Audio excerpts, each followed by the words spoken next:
TDP నేతలపై తీవ్ర స్థాయిలో ఫైర్ అయ్యారు ఆర్థిక మంత్రి ఈటెల రాజేందర్. దమ్ముంటే హాస్టళ్లకు సరఫరా చేస్తున్న సన్నబియ్యం సరఫరాలో అవకతవకలను బయటపెట్టాలని డిమాండ్ చేశారు. విద్యార్థులకు సన్నబియ్యం సరఫరా చేసిన చరిత్ర టీఆర్ఎస్ ప్రభుత్వానికి దక్కుతుందని అన్నారు. ప్రభుత్వం సరఫరా చేస్తున్న సన్నబియ్యం అన్నాన్ని విద్యార్థులు తినటం లేదన్న టీడీపీ వాదనను ఈటెల తోసిపుచ్చారు. ఇవాళ నంగనాచి మాటలు మాట్లాడే తెలుగుదేశం పార్టీ నాయకులారా, నేను ఒకటే మిమ్మల్ని అడుగుతున్నా, మీరేనాడైనా హాస్టళ్లలో ఉన్నారా? మీకు హాస్టల్ అంటే ఏందో తెలియదు, సన్నబియ్యమో తెలియదు.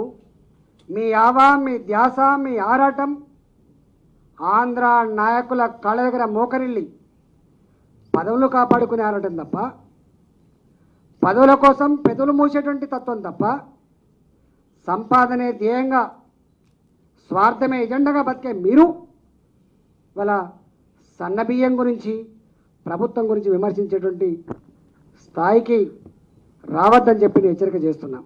మీకు నిజాయితీ ఉంటే, మీకు పేద ప్రజల పట్ల, పేద విద్యార్థుల పట్ల మమకారమే ఉంటే మీరు పోయి చెక్ చేయండి, మీరు కోరండి.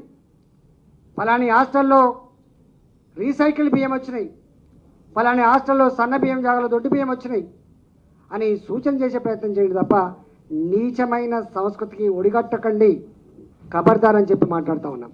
ఒకవేళ గనక సన్న బియ్యం ఇచ్చిన తర్వాత మా బువ్వ గనక పందులకు పోతే నేను దేనికంటే దానికి సిద్ధంగా ఉన్నా, లేకపోతే ముక్కు నేల రాయడానికి సిద్ధంగా ఉన్నారా అని చెప్పి నేను నాయకులను ప్రశ్నిస్తున్నాను.